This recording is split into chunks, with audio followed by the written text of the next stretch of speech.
Dorothy Jane Scott was a young single mother living in Stanton, California. Life wasn't always easy, but she was making it work. She had a steady job at a store in Anaheim, a loving family, and most importantly, a 4-year-old son she adored. Then the phone calls started. At first they were just unsettling. A strange man's voice, breathing heavily on the other end. He knew her name, he knew where she worked. He said he was watching her. Dorothy tried to brush it off. Maybe it was a cruel prank, but deep down a chill ran down her spine. This felt different. The calls became more frequent, more persistent. The voice grew bolder, his words more menacing. He claimed to love her, to need her. He said he'd be angry if she ever dated anyone else. Dorothy confided in her family and friends, her voice trembling as she recounted the conversations.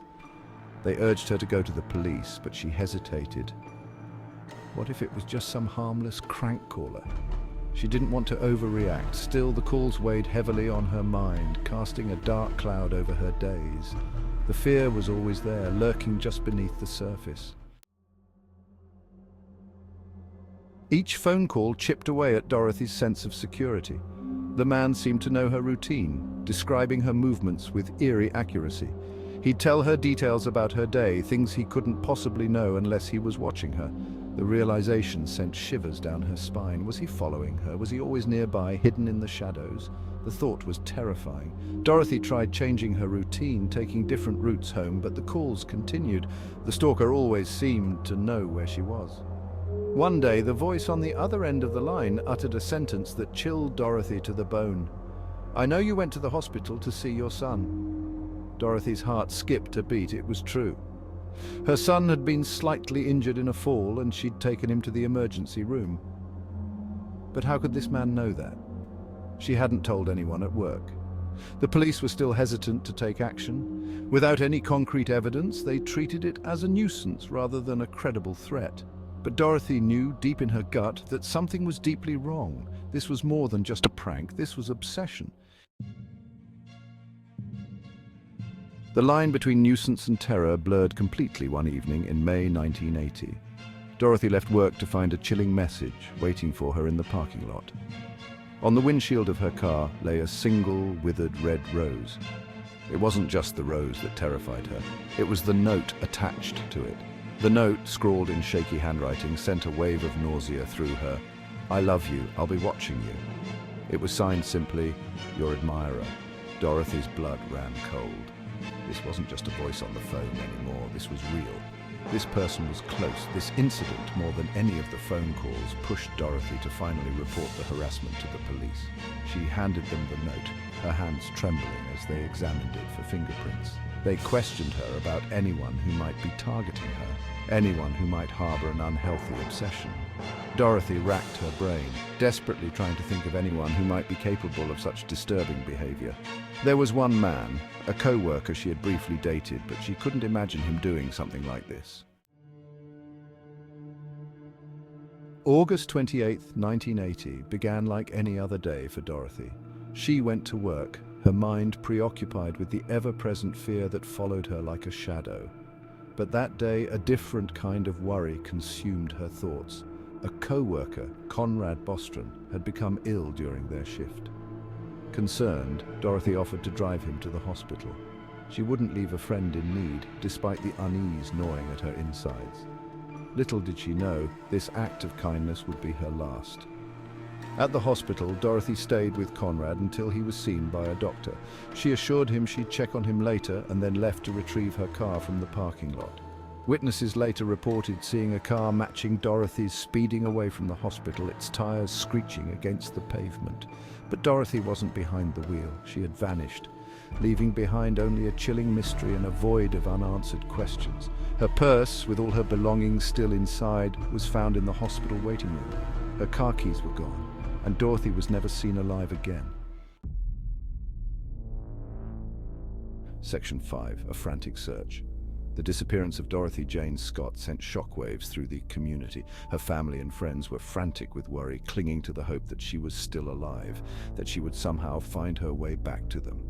The police launched a full-scale investigation, interviewing friends, family, and co-workers, desperately searching for any clue that could lead them to Dorothy's whereabouts. The threatening phone calls, the rose on the car, the eerie details the caller knew about her life, it all pointed to something sinister.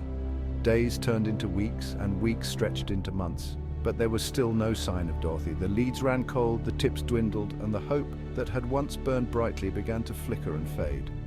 The police, despite their best efforts, were baffled. Had Dorothy been abducted? Had she run away, desperate to escape the relentless harassment? Or had something more sinister, more unimaginable happened to her?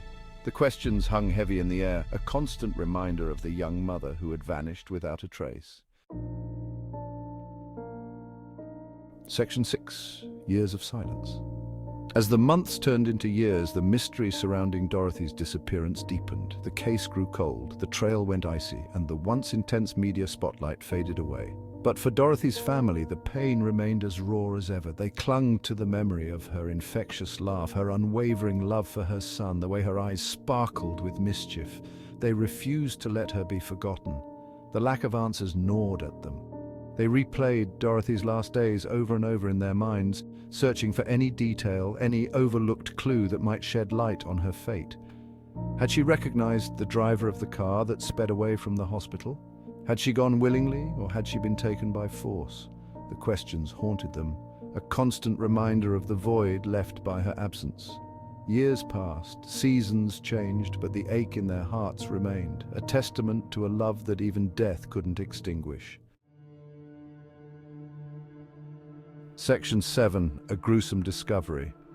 In 1984, 4 agonizing years after Dorothy's disappearance, a chilling discovery reignited the investigation and shattered any lingering hope that she might still be alive. A construction crew working in a remote area near Corona, California, stumbled upon a gruesome scene. Scattered amongst the dirt and debris lay human skeletal remains, burned and broken. Dental records confirmed the worst. The remains were those of Dorothy Jane Scott. The discovery sent shockwaves of grief and horror through Dorothy's family and the community that had never forgotten her. The mystery that had haunted them for years had taken a grim turn. It was no longer a missing person case, it was a homicide. But who could have committed such a heinous act, and why? The discovery of Dorothy's remains, while heartbreaking, also brought a glimmer of hope. Perhaps now, with new evidence to examine, they could finally find her killer and bring him to justice. Section 8. Unanswered questions. The discovery of Dorothy's remains raised more questions than answers. Who was the mysterious caller who had terrorized her for months leading up to her disappearance? Was he involved in her death? And what about the car seen speeding away from the hospital? Was Dorothy forced into the car, or did she go willingly, perhaps recognizing someone she knew? The investigation continued, but the passage of time had muddied the waters.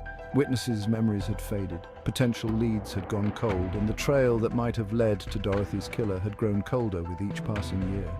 Despite their best efforts, the police were unable to gather enough evidence to make an arrest. Years turned into decades, and the case went cold once again, leaving behind a legacy of unanswered questions and a family forever haunted by the loss of their beloved Dorothy. Section 9. Whispers in the Wind. The chilling tale of Dorothy Jane Scott continues to captivate and confound, even decades after her tragic demise. Theories abound, each one a possible scenario in a mystery that seems to have no end. Some believe Dorothy's death was the work of a jealous ex-lover, driven to violence by obsession and rage. Others point to the mysterious caller, his threats escalating to a horrifying climax. Could he have been the one who abducted her from the hospital parking lot? Then there's the baffling detail of the dog bones found mingled with Dorothy's remains. Was it a gruesome calling card, a signature of the killer, or was it a morbid coincidence, a cruel trick of fate that only deepened the mystery? Theories swirl like whispers in the wind, each one a possible explanation, yet none concrete enough to solve the puzzle of Dorothy's fate. The truth, it seems, remains elusive, locked away in the shadows of time. Section 10. A legacy of fear. The unsolved case of Dorothy Jane Scott serves as a chilling reminder of the darkness that can lurk beneath the surface of everyday life. It's a tale that continues to haunt, a story whispered in hushed tones, a cautionary reminder that even in the most ordinary of circumstances, danger can lurk around any corner. Dorothy's story is a stark reminder of the importance of taking threats seriously, of trusting your instincts, and of never taking your safety for granted. Though Dorothy Jane Scott is gone, her memory lives on, not only in the hearts of those who loved her, but also in the annals of true crime. A chilling reminder of a life cut tragically short and a mystery that may never be fully solved. Her case remains open, a testament to the unwavering dedication of law enforcement who refuse to let the passage of time diminish their pursuit of justice. And perhaps one day the truth will emerge from the shadows, bringing closure to a family forever changed by tragedy and holding accountable the person responsible for extinguishing Dorothy's light.